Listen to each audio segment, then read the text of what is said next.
Does your brain scramble when you look at a book this size? This is not your typical boring colonial history. This book is packed with information and it will challenge everything you ever learned or can remember from your history classes in school. Let's get started.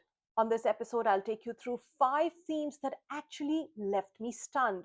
First up, India was not conquered by an empire or a country, it was conquered by a company. The British East India Company was in fact not run by Downing Street or the king. It was run by a bunch of traders in a small office somewhere in London. During the famous Battle of Plassey that all of you would have heard of, they had all of 35 employees, but their army back in India was greater and larger than that of King George.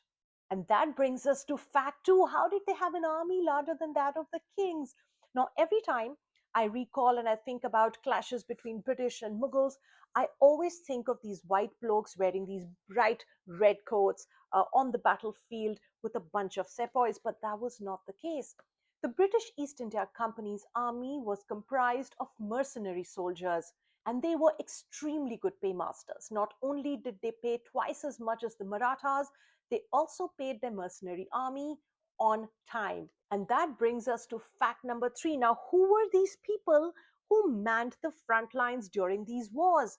They were Naga sadhus. Yes, the very sadhus, Shiv Bhakts, whom you see at the Kumbh Mela naked and ash smeared. They are the ones who led the front lines. Why? Because they were also mercenary soldiers, warriors, ascetic monks who also fought. They were led by a mystical figure called Anup Giri, whom the Mughals often refer to as Himmat Bahadur for his courage and bravery. Now, he commanded over 20,000 men, apart from rockets and cannons. I have to make a little bit of a segue here because Anup Giri turned out to be quite a character. He fought for everyone. In 1761, he fought for the Mughals and the Afghans against the Marathas. Years later, he fought against the British in the Battle of Buxar.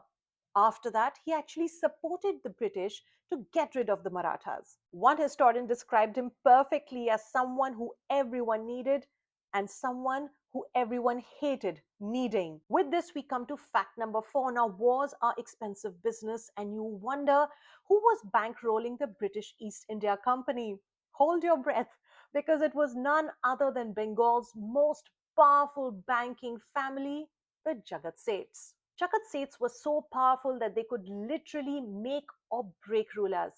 They were extremely fed up of the Nawab of Bengal, that's Siraj-ud-Daulah, and wanted to replace him with someone who was more cooperative.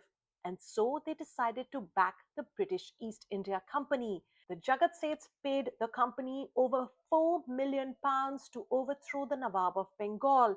And how did that happen? Now I'm going to take you right back to your history class with the Battle of Plassey, and that's our fact number 5.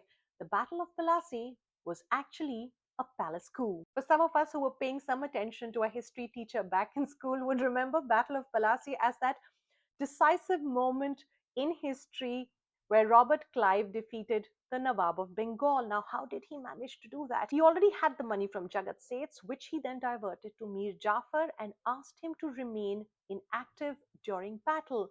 So when the battle commenced, even though Robert Clive had a much smaller contingent, he managed to defeat Siraj-ud-Daulah because Mir Jafar, who was commandeering a much larger chunk of the army, decided not to do anything at that moment.